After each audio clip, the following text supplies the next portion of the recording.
At first, she blamed her health. She thought her shortness of breath was caused by her history of asthma.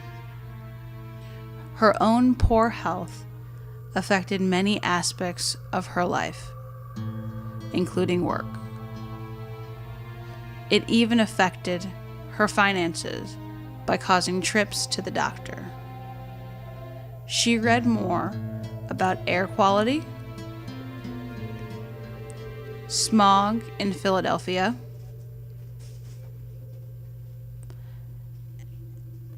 and the health issues all caused by fossil fuels. Then she blamed Philadelphia. So she moved to the country to run away from the problems of fossil fuels. In the country, she found oil companies spewing coal into the air, drilling the oil in the ground, selling to the world the contributor to her health problems, giving off poisonous gases near her home. She still found traffic and cars giving off fossil fuels, and noticed that her food came from thousands of miles away. The blame doesn't lie with my health. The blame doesn't lie with the city or the country. The problem is me. Climate change is just not a me issue. It's an all of us issue. When it comes to climate change, it is man-made. We have created this problem and we need to be the solution. According to the EPA, by 2100, the temperature is going to rise on the Earth by 3.5 degrees to 5.2 degrees. The problem with this temperature increase is what it's going to do to our environment. We'll see more extreme weather events than we've already seen, as well as ocean level rising and polar ice caps melting. One major contributor of climate change is fossil fuels.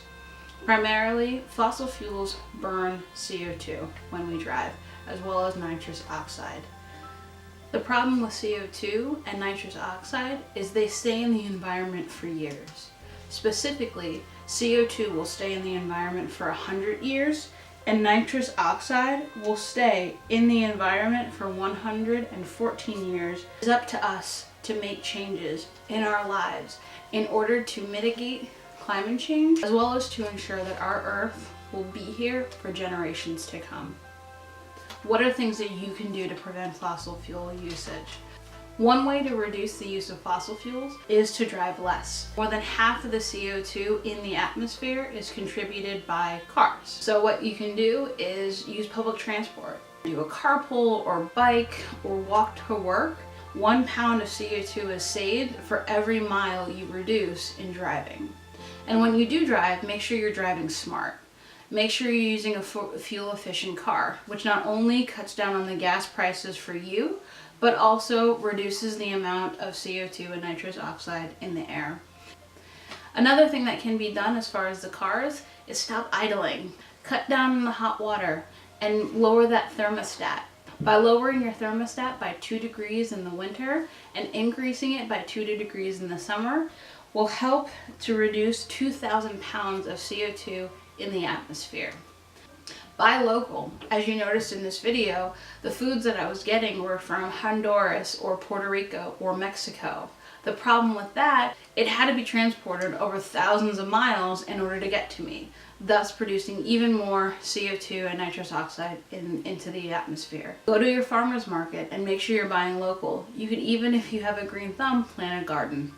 Start an environmental movement within your own social groups, within your family or your friends or your coworkers, and also make sure you're talking to your congressman and your local politician. Let them know how important climate change is to you, and it really takes you talking to that local government officials as well as higher in order to change your institutions.